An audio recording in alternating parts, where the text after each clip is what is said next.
大家好，歡迎大家返嚟，唔係亂講，我係港仔。講起外星資訊，唔知大家又知唔知？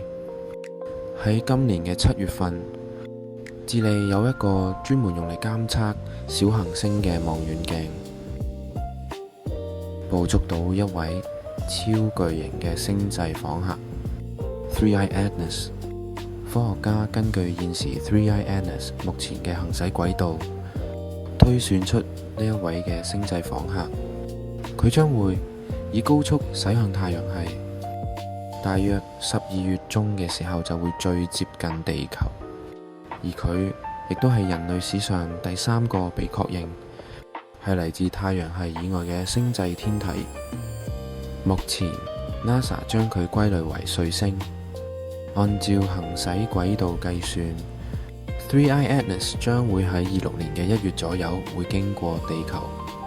然之後就會離開太陽系。不過，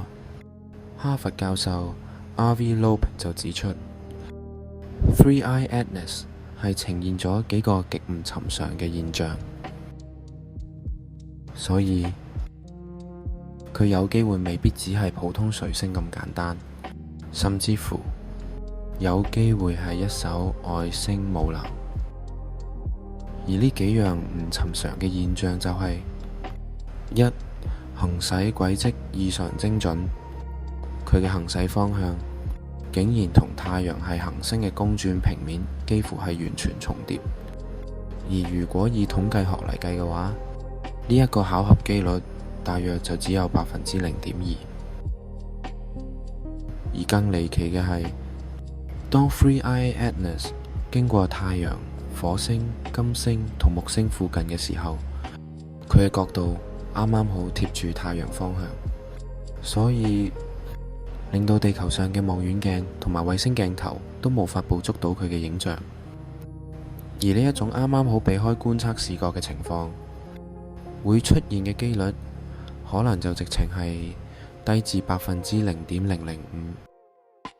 咁究竟真係有咁多嘅巧合啊？定抑或係背後有人精心調校過 3I Atlas 嘅行駛軌跡呢？而出現反向彗星尾巴。正常彗星尾巴係會背住太陽嘅方向，因為太陽風會將彗星表面嘅氣體同埋塵粒吹走，從而形成一條長長嘅彗星尾巴。但係 3I Atlas 竟然呈現出反向延伸嘅形態，佢嘅尾巴竟然係向住太陽嘅方向，而呢一個現象就叫做反尾巴 （anti-tail）。就連科學家都話呢一個現象係非常之罕見嘅。3. 體型異常巨大， 3I Atlas 嘅尺寸可以係話遠超於之前所探測到嘅2位星際訪客。第一位星際訪客就係2017年發現嘅 One-Eye-O Mama， 佢嘅長度大約就只係得0.1到0.2公里，形狀有可能係偏向薄身同埋扁平，但係亦都有一啲嘅研究係話佢有可能係會似一條長形嘅雪茄。而第2位星際訪客就係2019年發現嘅 2I Borisov， 形狀呢就會偏向似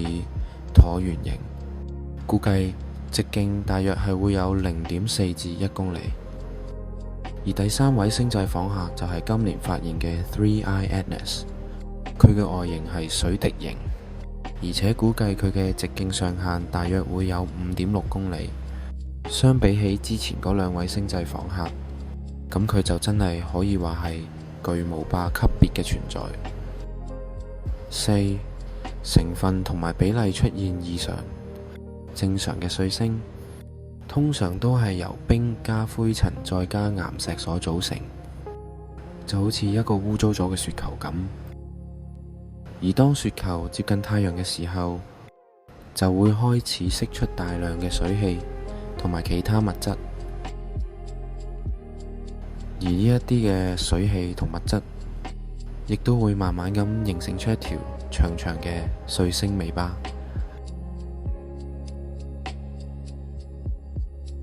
咁如果 3I Atlas 嘅結構係一個雪球，正常應該會釋出大量嘅水氣，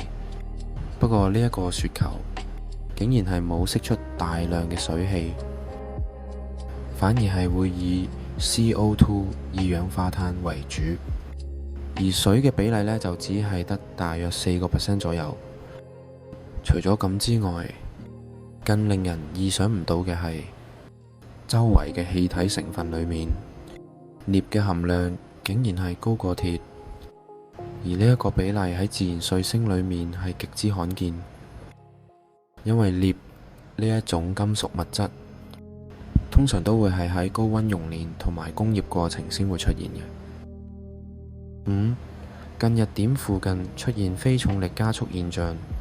10月29號 3I Atlas 去到距離太陽最近嘅位置，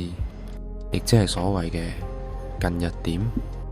科學家觀測到，當 3I Atlas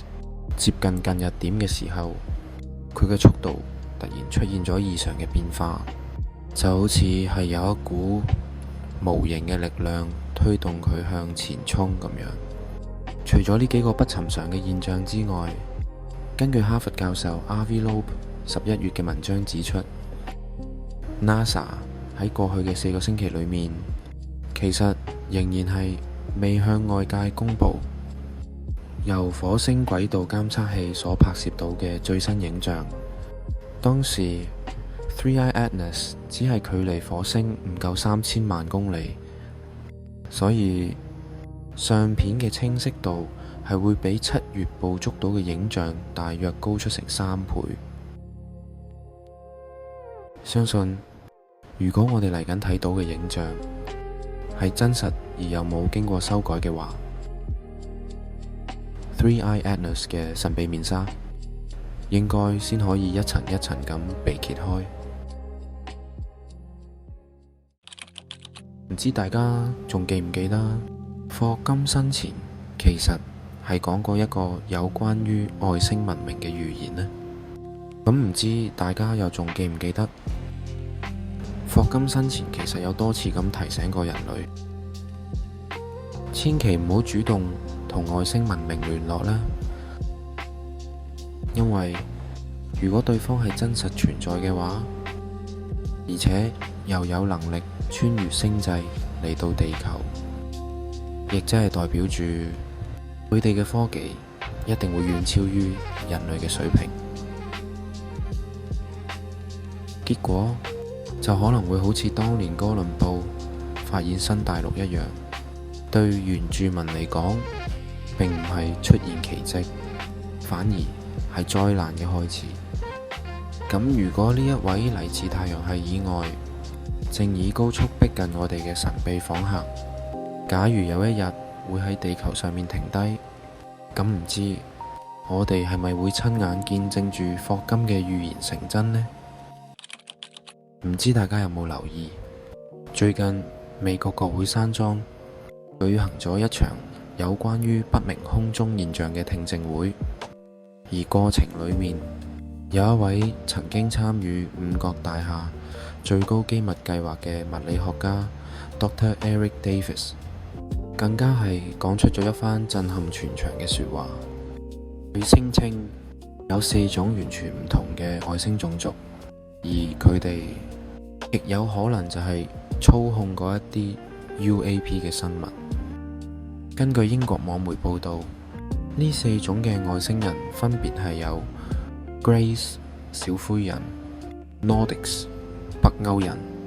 Insectoids 昆蟲人同埋 Reptilians 蜥蜴人。首先就講下最為人所熟悉嘅 Greys 小灰人。呢一類嘅外星人其實早喺60年代就已經開始出現，而最早就係源於 Barney Hill 同埋佢太太 Betty 俾外星人綁架嘅一個事件。呢一對夫婦聲稱綁架佢哋嘅係一啲頭大身細、皮膚灰白、眼睛巨大同埋擁有似人類手腳嘅生物。後來呢一種嘅外形就變成咗最經典嘅外星人形象。至於第二類嘅 Nordics 北歐人，就完全唔同風格啦。佢哋會被形容為智慧極高同埋性格溫和，而且擁有高大嘅身形，藍眼睛、金頭髮，皮膚就會偏白，外表睇落就好似北歐人咁。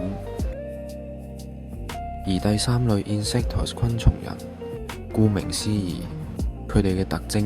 就係好似昆蟲咁，擁有昆蟲頭部，但係身體就會有一層硬質外殼，而且同昆蟲一樣有多隻手腳同埋觸鬚。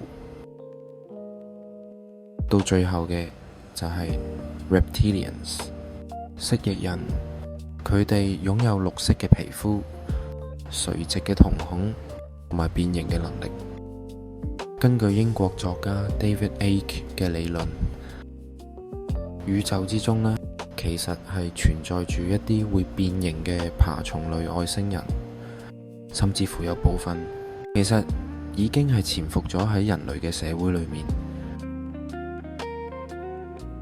而更有趣嘅係，美國 Missouri 嘅眾議員兼國會 UAP 小組成員 Eric Burlison 最近就喺節目 The Endless Void 裏面，竟然同主持人提到自己曾經喺私人討論裏面都有聽過呢4種外星人嘅種族。咁究竟地球上面係咪真係有呢一啲嘅神秘種族呢？定一話係呢一切都只係一場集體嘅幻想？仲有就係大家又覺得到底 3I Atlas 純粹係一粒平平無奇嘅彗星，定還是真係有可能係一艘外星母艦呢？歡迎留言講下你嘅睇法。最後嘅就係你唔需要靠迷信過生活，但係你都唔一定要有證據先可以懷疑。信與唔信之間，有時就係留翻俾你自己諗嘅空位。我唔係亂講，但係都唔係講晒。如果大家有啲乜嘢想睇，又或者有啲乜嘢想講，都可以留言話我知，我會睇晒所有留言嘅。